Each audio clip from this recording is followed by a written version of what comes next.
Overdrive, today we take a closer look at the newly launched electric Mercedes-Benz G-Class, find out what's changed in the Audi Q7 and take a look at a new electric scooter from Numeros Motors Diplos Max. Hello and welcome to Overdrive. I am Soini Dutt. Earlier this week, we were at Mercedes-Benz India's Chakan plant in Pune to check out the very first launch from the brand for 2025, the all-electric G-Class. Let's take a look.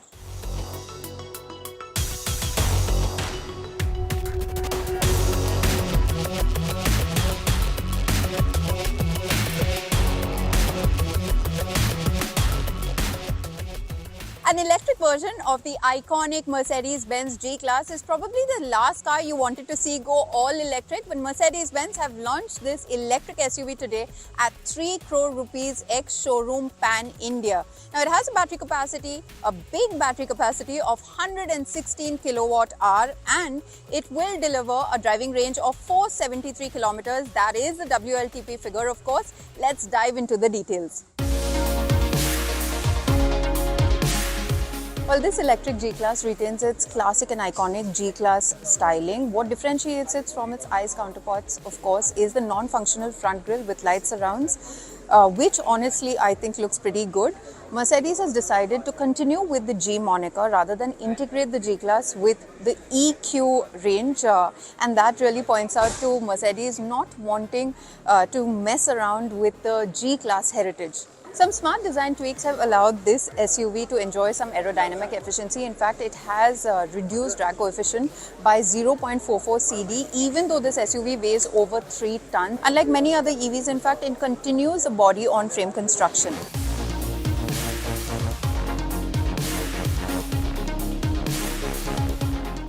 While the high-capacity batteries aims to deliver high performance, that is 587 PS of max power and 1164 Newton meters of max torque, what's very interesting is this commitment of this electric SUV to off-road. In fact, it also has a low-range gearbox, which allows it to produce more torque in tricky situations to get out of off-road conditions. It's not like it needs any more, because 1164 Newton meters is a lot of torque, but that's the kind of commitment it shows to its off-road heritage. In fact, Mercedes leadership has gone so far as to call it a better off-roader than even its ICE counterparts. It also wades through water effortlessly. In fact, it has a fording depth of 850 millimeters, that's 150 millimeter more than its ICE counterpart. A very unique feature is the G-turn that allows the Mercedes-Benz to complete rotations in the same spot. This is essentially achieved by 4 individual electric motors in the electric G-Class that powers each wheel, which then turn the wheels in opposite directions on the right and left side, which then makes it spin in a perfect circle in the same spot.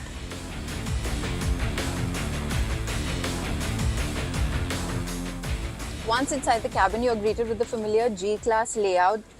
But what is different, of course, is this new off-road cockpit control unit, which allows you to see all your various off-road data about the suspension, about the drivetrain, also the obstacles under the car when you're going off-road, of course. Apart from that, you get the familiar 12.3-inch digital instrument cluster. You also get the 12.3-inch touchscreen infotainment system. As an option, you can also go for the 11.6-inch rear entertainment screen.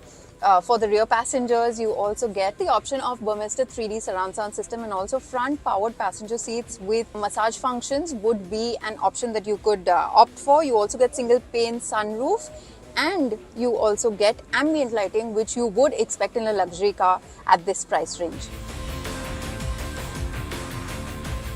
The electric G-Class has already sold out till the third quarter of 2025. In fact, fresh bookings will reopen in Q4 of 2025. A special edition 1 model is also available with 5 color options and AMG styling.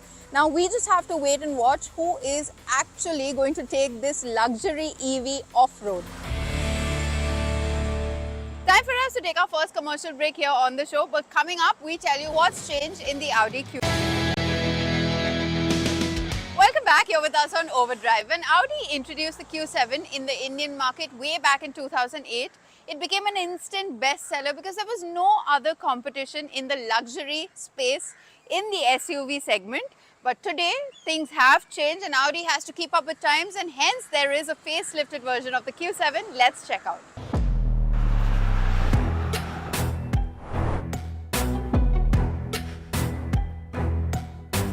Now, the Audi Q7 has been one of the brand's defining models in India, but this generation has been around a while, enough for it to get its second facelift.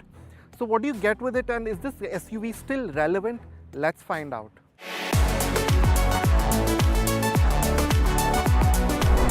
With this new update, the Audi Q7 has been brought in line with the brand's new design themes. So the grille has more chrome around the edges and the vertical studs. You also have more open venting in the bumpers with more aggressive patterns. The new 2D logo makes an appearance here, while the Matrix LED headlamps have new detailing in them. The long, flat Q7 profile is still distinct, especially since there are no major changes here aside from new color options and alloy wheel designs. Similarly, at the rear you have new lighting elements and bumper designs. The Q7, for an SUV that's been around since 2017, still looks fairly contemporary despite rivals moving on, and has that presence on the road that made it so popular in India to begin with. Now, with the long length of the Audi Q7, what you get is a really useful boot space. As you just saw, this cover folds up with the bootlet, so you have a better access to the whole boot space, which is 740 liters, and even with the third row up, which are powered by the way, you still have 295 liters. So even if you're carrying 7 people, you can still carry a good load of luggage. As you can see, this lip is flat, and then I can lower it further too with the air suspension.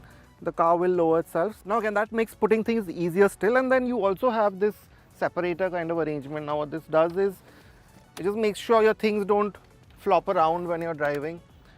So yeah, it's a neat touch to have as well.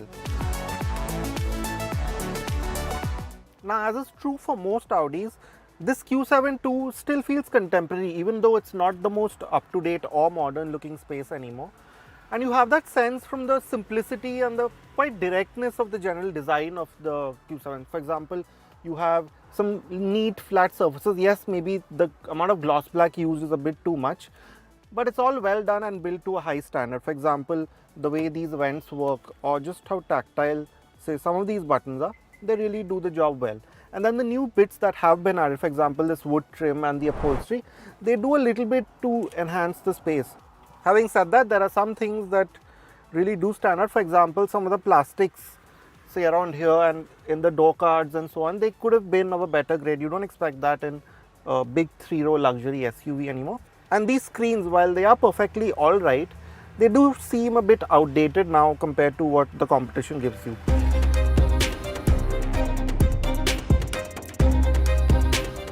Having said that, the 3-screen layout with the separate panel for the climate controls feels easier to use on the move than a more modern single screen setup. You have large buttons for the temperature and fan speeds and haptic feedback.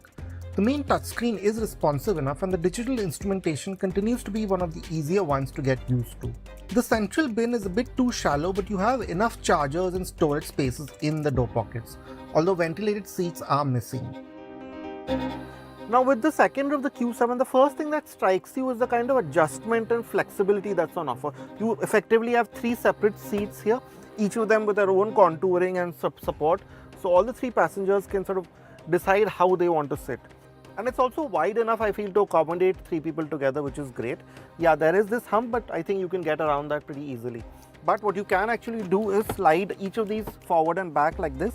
And even when it's fully forward, as you can see, I have a decent amount of knee room and leg room. These seats are pretty high up, so that's not a problem. And headroom is not bad either. I have this much, I'm about 5'7", and I still have this much, so that's okay. But what's also nice is the kind of recline angle that's on offer. So you can get into a very comfortable seating position here. And then of course there are amenities. Yeah, they're not absolutely at the top end of what you can expect, but it's still good. For example, I have these sunshades, these vents right on the pillar, which is always nice. My own 4-zone climate control, this small armrest here with my own cup holders, some Type-C charge ports, and this big door pocket. Now, calling the Q7 a 7-seater is a bit of a stretch. It's a 5+2, I must say. So while getting in is quite easy, I can just do this, and I have a nice wide space to get myself in. That's not too difficult. If you're taller, yes, it's quite a crouch, and these seats power fold up like you just saw. And once I'm inside, as you can see, space is okay. I mean, I have just about enough space to put for my knees. Yeah, the usual third row kind of situation is here where I don't have much thigh support at all. But I must say the backrest is not too bad. I have good support, and these headrests also do their job pretty well. Now once I have pulled this seat back, my only real problem is the kind of space I have for my foot. There's no real place for me to arrange it nicely. I just have to put it between these two seats. So then I'm all right, but I really wouldn't want to spend a very long journey here. Now there could have been a few more amenities here. You get cup holders, but I don't see any charge ports or AC vents here, which could have been added, I must say. This is a purely cosmetic update to the Q7, so the 3-litre V6 with 340 PS and 500 Nm remains unchanged. This makes for a brisk car with a 0 to 100 kmph time of 6 seconds and quick rolling acceleration time. You get the Quattro all-wheel drive system, but a notable difference from the Q8 which we distinctly noticed is that air suspension continues to be offered. The air suspension really does give you a wide range of the kind of driving dynamics that you can expect in the Q7. So for example, in the comfort mode, it's quite pliant, especially over broken patches and so on. The car always seems to stay level. There's not too much roll or dive. It is there, of course, you can't hide the weight of the thing, but the dive especially is very well controlled. But I do think in the dynamic mode, it sort of finds its sweet spot. It's not moving around in the way some air suspension cars do on our uneven roads. It's really quite flat and settled. And then around corners, of course, you have that slight more degree of engagement or grip within the drivetrain, which is great. But sometimes over ridge surfaces, you do realize that the air suspension can take some time to react. Here it also lets in the roughness from the road a bit more than a fixed suspension setup, but this really isn't a deal breaker. Prices for the new Audi Q7 start from Rs 1.06 crore on road. This makes it a touch more affordable than rivals, but it does miss out on a generally more modern feeling, a diesel option and features. That said, it is especially practical and comfortable and has a well-rounded driving experience that makes it one to consider if you are in the market for a large luxury SUV. Well, it's time for us to take our final break here on the show, but coming up on the other side, we tell you about the latest electric scooter from Bengaluru, the Numeros Diplos Max. Welcome back. You're with us on Overdrive. Numeros Motors, Bengaluru-based last-mile logistics and delivery partner, is now venturing into the business-to-consumer market. So, someone got a chance to ride this electric scooter not only in the city, but also in some rough terrain. Let's check out that story.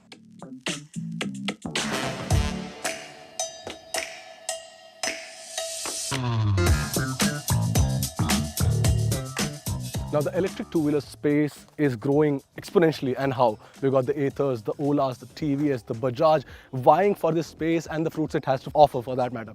Now we've got Diplos Max, the latest electric scooter from Numeros Motors, and I'm going to be telling you what the top speed is, how much range it has, what it has to offer in terms of tech, features and a lot more. Stick to the end of the video to know all about the Diplos Max. Also, now before I start with the riding dynamics of the Diplos Max, let's get a clear idea of what it has to offer in terms of components and features. So right up front, we have 12-inch wheels which come shod with TVS Euro Grip tires. You've got disc brakes up front and at the rear. So this is 22mm disc brake up front, 180 at the rear. And you also have a telescopic conventional unit doing the suspension duties right up front. Up above, we have a round LED headlamp. So the entire scooter has LED lighting all over. So the indicators are LED, so they are sleek units, and you have a small DRL right over here. It's actually very sleek. And here we have a two-piece setup. Also, this one has a 13-liter boot space right under it. So you just have to, move the keys to the other direction, the negative way, and you have 13 liters of boot space. Now, this is ample amount of room for your knickknacks. But apart from that, you get a small lamp as well, just in case if you're trying to find your knickknacks right in the night, at the night time or something. Here you have a pillion seats now because of the wheelbase. So the wheelbase again is 1430 mm. That's quite long. And you have a grab rail which is sturdy, and the pillion seat also is quite large. Now for the pillion you have foot pegs right over here, and again the dual shock absorbers right over here, which is doing duties for the rear suspension. And apart from the footboard for the rider, you have rider foot pegs as well, just in case you feel like you want to put your leg apart from each other. Now, coming back, I have already mentioned it has 180 mm disc at the rear, and again 12-inch, but the front wheel is alloy wheels, the rear is steel. Coming up front on the dashboard, you have a small digital unit. It's LCD, it's basic, and it only relays basic information. It's quite small, and it relays the speed that you're going in, and distance to empty, which is basically the charge, and the battery temperature. Coming to the switch gear, we have an engine kill switch right over here. It also has an engine kill feature on the side stand when it's engaged. You have two rocker switches over here, so you have reverse and front, so you have reverse movement as well. Apart from that, there are two riding modes. It's economy and normal. I'll speak about them when I speak about the performance. And you have a normal conventional key fob over here. You also have a 5-watt charging outlet for your phones. It's USB, and this panel right here, it has been kept empty, but this is for fleet. So this one is for passenger vehicles. When you have multiple Diplos at your disposal, you do not need keys. So this has a registered number, and you just have to pick which one, the serial number of this chassis, and you can just get going. Now let's talk about the riding ergonomics of the Diplos Max. Now I'm around 5 feet 9 inches, and this is how I look, because this is just 137 kilos. It's quite easy to handle. Now this is how my feet looks planted on the footboard. Now I have a lot of knee room right here. For 5 feet 9 inches, 10 inches, there is this amount of knee room. Now even if you are 6 feet or something, I don't think there would be a lot of complaints that you would do about the knee room. So this is quite nice. It kind of protrudes out of the apron of the scooter. And one more feature that I would like to highlight here, that if your kill switch is on and the bike has been idle for over 10 minutes, then it kind of turns off everything. So you might think that the system has gone off or something, but it's simple. Just twist the key to the other way, pull out this seat, and there's this button of battery. You turn it off, and then you turn it on again, it will come back to life. So that is how that is a good feature to save battery. But then again, this is also there, and I was kind of thinking that it kind of turned off.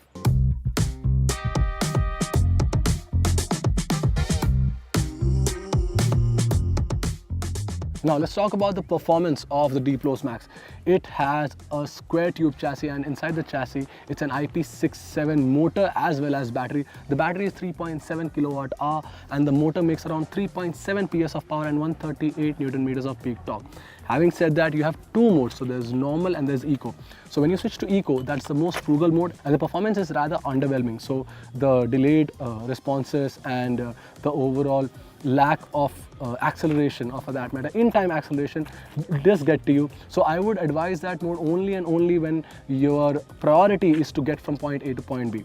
Now when you switch things up to the normal mode, that is when the things do get a little interesting. But then again, if performance is what you're looking for from the Diplos Max, it will leave you wanting for a lot more. In the normal mode, the acceleration is brisk, but then again, it doesn't get to the top speed. So the top speed is in normal mode around 63 kilometers per hour, and in eco mode, it can go up to 45 kilometers per hour. But then again, these two speeds, it does take its time to get to that place.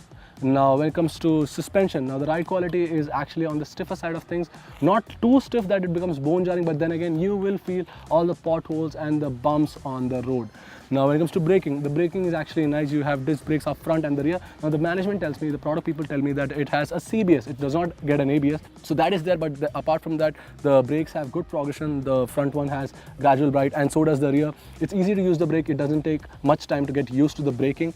But when it comes to features and what the Diplos has to offer, the digital instrument cluster feels a little bit dated. What about geofencing? What about Bluetooth, phone tethering? What about navigation? These are the things that it misses out on. And that is where the Diplos will have some problem, or for that matter, some resistance in finding its feet among a class where people or manufacturers are offering a lot of these features. Most of the electric scooters that are in the market, which are pointed towards a target which is passenger centric, we have a lot of features. Range. Now, when it comes to range, the 3.7 kilowatt hour battery claims a range of 140 kilometer IDC. Now again, we are short on time and I'm yet to validate the range, But when it comes to 140 kilometers, I think the real world range would be substantially less. Let's say 100 kilometers, 110 kilometers or something like that. But for that, I would have to get a test unit back at home in Mumbai or in Delhi.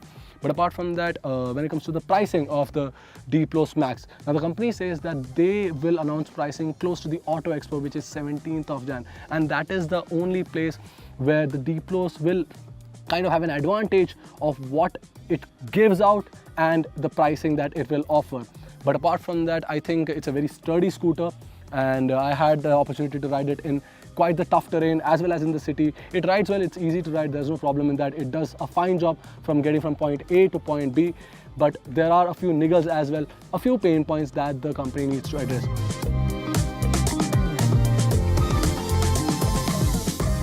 With that, it's a wrap on this week's edition of Overdrive. But remember, you can stay in touch with the team through our various social media platforms. You can write to us on YouTube as well. We'll see you next week. Until then, ride and drive safe.